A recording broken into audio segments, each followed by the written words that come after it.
तो चलिए आज गहराई से समझते हैं कि ये बायोलॉजिकल ट्रेट्स माता पिता से बच्चों तक पहुंचते कैसे हैं। हाँ, मतलब वो कौन से फंडामेंटल रूल्स हैं जो तय करते हैं कि कौन से लक्षण दिखेंगे, कौन से नहीं। बिल्कुल। हमारी जानकारी शुरुआती ऑब्जर्वेशन से लेकर मेंडल और फिर बाद के साइंटिस्ट की खोजों तक जाती है। और देखिए, इन नियमों को समझना सिर्फ कोई एकेडमिक बात नहीं है, ये तो लाइफ के कोर मैकेनिज्म को समझने जैसा है। सही कहा। हेरिडिटी कैसे काम करती है, वेरिएशन कैसे आता है, ये सब। हाँ, तो कहानी शुरू होती है ग्रेगर मेंडल से 19वीं सदी के मध्य में।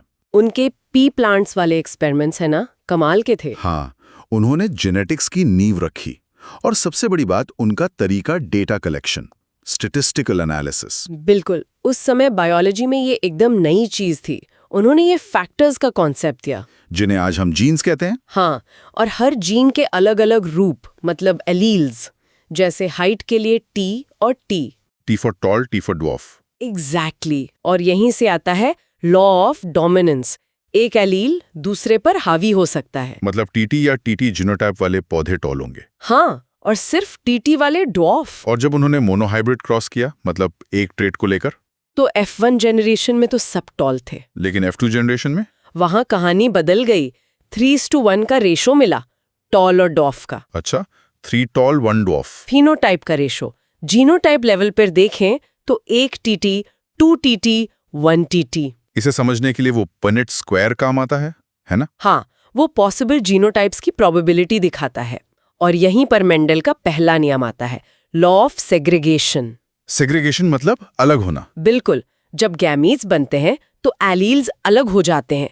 हर गैमीट में सिर्फ एक एलील जाता है, वो ब्लेंड नहीं होते। अच्छा, फिर उन्होंने डाइहाइब्रिड क्रॉस पे किया, 2 ट्रेट्स एक साथ। हाँ, जैसे सीड शेप और सीड कलर, और उसमें F2 में खास रेशो मिला, 9.3.3.1। करेक्ट। और इसी से निकला दूसरा नियम, लॉ ऑफ इंडिपेंडेंट असॉर्टमेंट। मतलब एक ट्रेट का इनहेरिटेंस दूसरे पर डिपेंड नहीं करता। सही।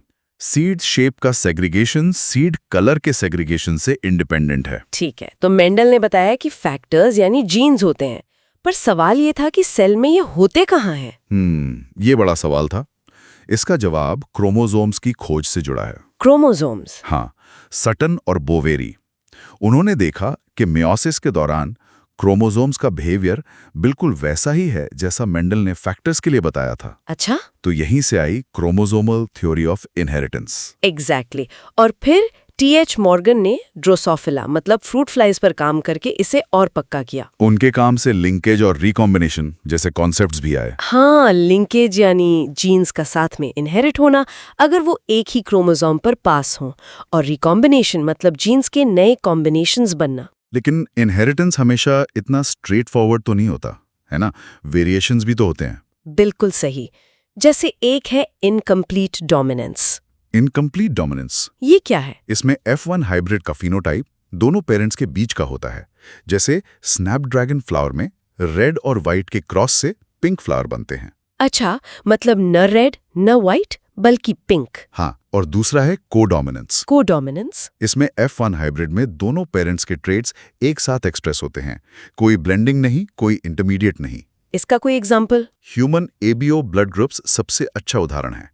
IA और IB अलील्स साथ हों तो AB ब्लड ग्रुप बनता है। दोनों एक्सप्रेस होते हैं। और ये मल्टीपल अलील्स का भी एग्जाम्पल है ना? हाँ, IA, IB, I। बिल्कुल। पॉपुलेशन में 2 से ज्यादा अलील्स मौजूद हैं। और वेरिएशन का एक और सोर्स है, म्यूटेशन। हाँ, बिल्कुल। DNA सीक्वेंस में आया अचानक बदलाव, ये वेरिएशन का एक अहम जरिया है। जैसे पॉइंट म्यूटेशन। हाँ, जब सिर्फ एक सिंगल बेस पेयर में बदलाव हो। सिकल सेल एनीमिया इसका क्लासिक उदाहरण है। GAG से GUG हो जाता है बस। सिर्फ एक बेस बदलने से इतनी बड़ी चीज। अच्छा, अब ह्यूमंस की बात करें तो सेक्स डिटर्मिनेशन कैसे होता है? ह्यूमंस में XY सिस्टम है, फीमेल्स XX, मेल्स XY। तो ये स्पर्म पर डिपेंड करता है कि उसमें X है या Y? हाँ, क्योंकि एग में तो हमेशा X क्रोमोसोम ही होता है। ठीक है। और आखिर में जेनेटिक डिसऑर्डर्स की बात, ये क्या है? इन्हें हम 2 मेन कैटेगरीज में देख सकते हैं। एक है मेंडेलियन डिसऑर्डर्स, मतलब सिंगल जीन म्यूटेशन वाले। हाँ, जैसे हीमोफीलिया, कलर ब्लाइंडनेस, ये X लिंक्ड रिसेसिव है। फिर सिकल सेल एनीमिया, फिनाइल कीटोन्यूरिया, ये ऑटोसोमल रिसेसिव है।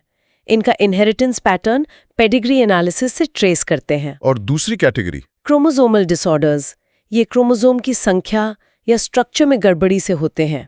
जैसे डाउन सिंड्रोम, जिसमें क्रोमोसोम 21 की एक एक्स्ट्रा कॉपी होती है, ट्राइसोमी 21, या फिर टर्नर सिंड्रोम XO और क्लाइनफेल्टर सिंड्रोम XXY। तो हमने मेंडल के लॉज से शुरू करके जीन्स, क्रोमोसोम्स, लिंकेज, रिकॉम्बिनेशन, फिर इनकम्प्लीट डोमिनेंस, को-डोमिनेंस, म्यूटेशन और आखिर में ह्यूमन सेक्स डिटर्मिनेशन और जेनेटिक डिसऑर्डर्स तक की बात की। हाँ, एक पूरी यात्रा है ये। इन बायोलॉजिकल प्रिंसिपल्स में एक गजब की व्यवस्था और सटीकता दिखती है। बिल्कुल, और इन सिद्धांतों को समझना सिर्फ हमारी बायोलॉजिकल लेगेसी को समझने में मदद नहीं करता, बल्कि ये genetic counselling, disease diagnosis, biotechnology, इन सब का आधार है। सही बात है। और यहीं पर यह सवाल भी उठता है कि हम इस ज्ञान का इस्तेमाल जिम्मेदारी से कैसे करें और इसके एथिकल इम्प्लिकेशंस क्या हैं। भविष्य के लिए ये एक बड़ा विचार है।